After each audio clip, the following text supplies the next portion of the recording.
The station clock struck 2:17 a.m., each tick echoing in the profound silence of the desolate platform. Leo stood alone, a solitary figure against the cold, concrete expanse. The collar of his dark coat pulled up against a chill that had nothing to do with the night air. He checked his phone again. No scheduled trains for another 2 hours. Yet, from the deep, swallowing blackness of the tunnel, a low rumble began to grow, a sound that seemed to vibrate in his very bones. A single headlight cut through the thick, swirling mist that had inexplicably descended upon the tracks. An old, dark train, a relic from a forgotten age, glided into the station with an unnatural smoothness, its iron wheels making barely a whisper. It was not on any schedule. It shouldn't have been there.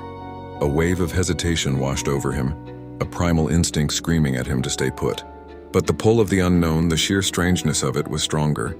With a final apprehensive glance at the empty platform, he stepped across the threshold and into the eerily waiting carriage. The warmth he expected was absent. Instead, an unnatural cold clung to the air inside, a damp, cellar-like chill that seeped into his clothes.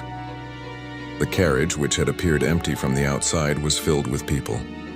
They sat perfectly still, a silent congregation of pale, gaunt figures staring blankly into the middle distance. Their eyes were sunken, dark pools and ashen faces, and their clothing was a strange medley of outdated fashions. A woman in a flapper dress, a man in a tweed suit from the 40s, a boy in knickerbockers. An unsettling quietness permeated the space, broken only by the rhythmic clatter of the train on the tracks. Leo felt a knot of anxiety tighten in his stomach. He approached a man near the door, mustering a nervous smile. "Excuse me," he started, his voice sounding offensively loud in the oppressive silence. "Do you know where this train is headed?" The man didn't move, his gaze fixed and unwavering. None of them did. They were like wax figures, frozen in a timeless tableau of silent waiting. A frantic energy began to bubble up inside him. He needed answers, a landmark, anything to ground him in reality. His eyes scanned the carriage and landed on a faded route map tacked to the wall. He traced the lines with a trembling finger, his breath catching in his throat. The station names were unfamiliar, whispers from a buried past. Blackwood Creek, a mining town flooded in 1934. Elysian Fields, a settlement wiped out by a fire at the turn of the century. Oak Haven Sanatorium, abandoned for decades. Each name was a tombstone, a marker for a place that no longer existed. Panic, cold and sharp, pierced through him. This wasn't a train for the living. He was on a vessel for the dead. He whirled around, his heart hammering against his ribs, and looked at the passengers again.